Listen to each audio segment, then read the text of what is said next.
അനി നീ ഇപ്പോഴാണ് ഒരു ആൺകുട്ടിയായത്. പത്തനംമാറ്റ സീരിയലിൻ്റെ ഒരു അടിപൊളി എപ്പിസോഡാണ് കേട്ടോ പറയുന്നത്. അപ്പോൾ നമ്മുടെ ചാനൽ ഇതുവരെ ആരും സബ്സ്ക്രൈബ് ചെയ്തിട്ടില്ല എങ്കിൽ എല്ലാവരും ഒന്ന് സബ്സ്ക്രൈബ് ചെയ്ത് സപ്പോർട്ട് ചെയ്തേക്കണേ. അവന്തികയും അനിയും തമ്മിലുള്ള വിവാഹ നിശ്ചയം തനിക്ക് താല്പര്യമില്ലെന്ന് പലരോടായിട്ട് അനി പറയുന്നുണ്ടായിരുന്നു.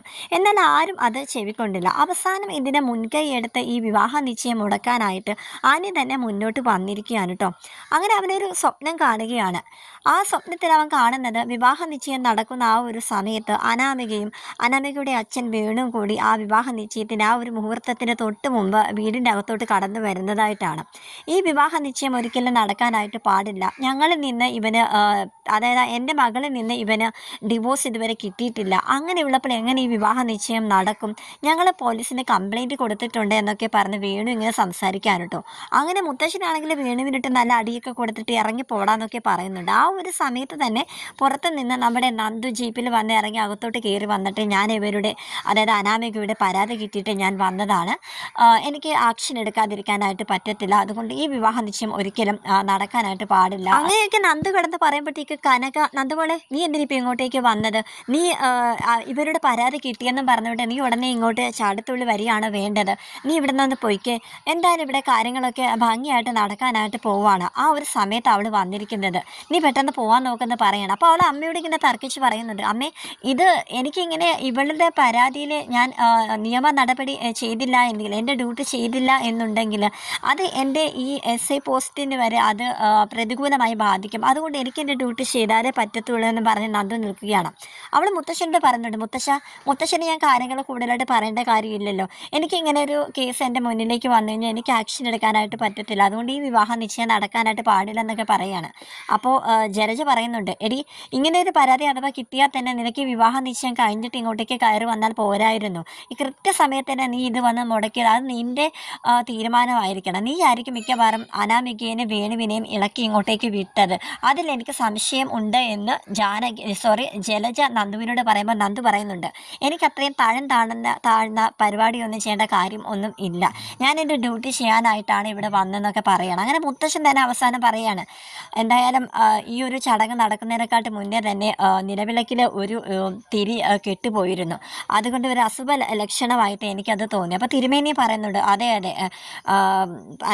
ഇത് ഈ ഒരു വിവാഹ കർമ്മം നടക്കുന്നതിനെക്കാട്ട് മുന്നേ തന്നെ അങ്ങനെ ഒരു അശുഭ ലക്ഷണം ഉണ്ടായതായിട്ട് ഞാൻ മൂർത്തി സാറിനോട് പറഞ്ഞിരുന്നല്ലോ. അതുകൊണ്ട് ഈ വിവാഹ നിശ്ചയം മുടക്കാനായിട്ട് ആളുകളും ഇവിടെ എത്തി. അതുകൊണ്ട് ഇന്നത്തെ ദിവസം അത്ര ശുഭലക്ഷണമുള്ളൊരു ദിവസമാണെന്ന് എനിക്ക് തോന്നുന്നില്ല. അതുമാത്രമല്ല, പിള്ളേരുടെ രണ്ടുപേരുടെയും ജാതക പൊരുത്തവും നമ്മളെ നോക്കിയിട്ടില്ല. നിങ്ങൾ പറഞ്ഞത് നിങ്ങൾക്കറിയാവുന്ന കുട്ടികളായതുകൊണ്ട് അതൊന്നും നോക്കണ്ട എന്നാണ്. എന്നാലും അതല്ലല്ലോ അതിൻ്റെ ഒരു ശരിയെന്നൊക്കെ ഇങ്ങനെ തിരുമേനിയും പറയുന്നുണ്ട്. അങ്ങനെ മുത്തശ്ശൻ അവസാനം ഒരു തീരുമാനം പറയുകയാണ് കേട്ടോ.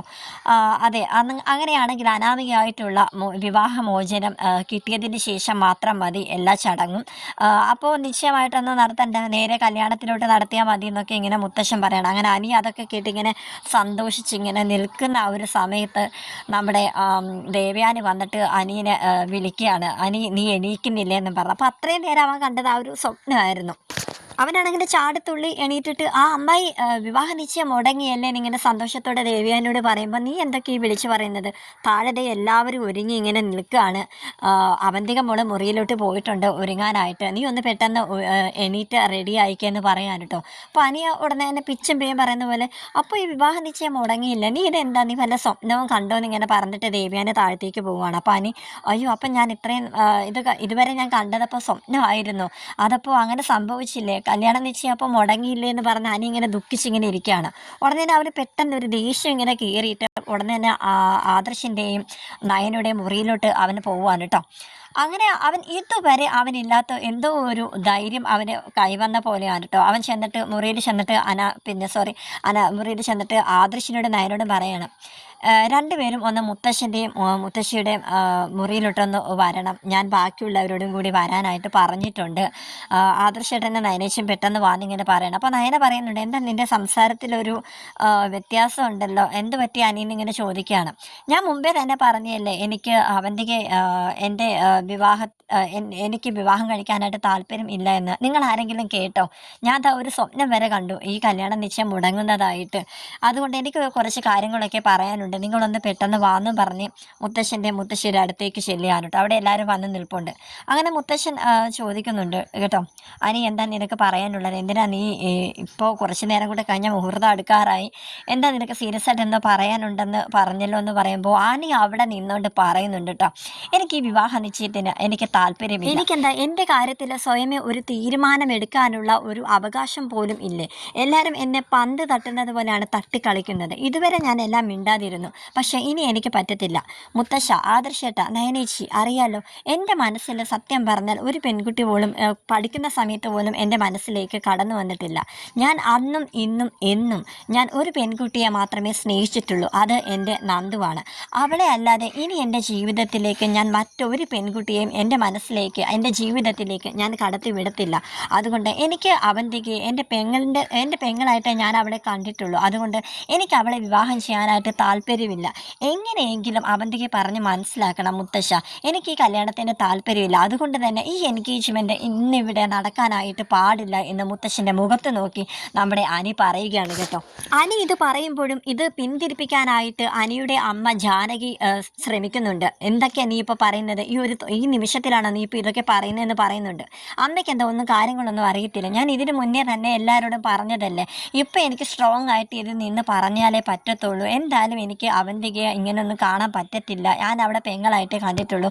അമ്മയൊന്നും മിണ്ടാതിരിക്കുന്നു" പറഞ്ഞ് ജാനകിയുടെ നേരെ ഇങ്ങനെ തട്ടിക്കയറുകയാണ് കേട്ടോ.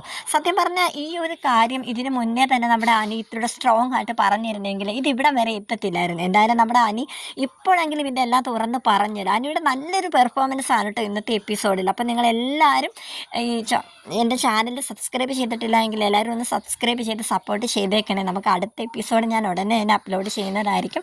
നിങ്ങളുടെ സപ്പോർട്ട് ഉണ്ടെങ്കിൽ മാത്രമേ നമുക്ക് ചാനലിൽ വീഡിയോ ചെയ്യാനായിട്ടുള്ള ഒരു പ്രചോദനമൊക്കെ ഉണ്ടാകത്തുള്ളൂ. അപ്പോൾ ഗുഡ് ബൈ.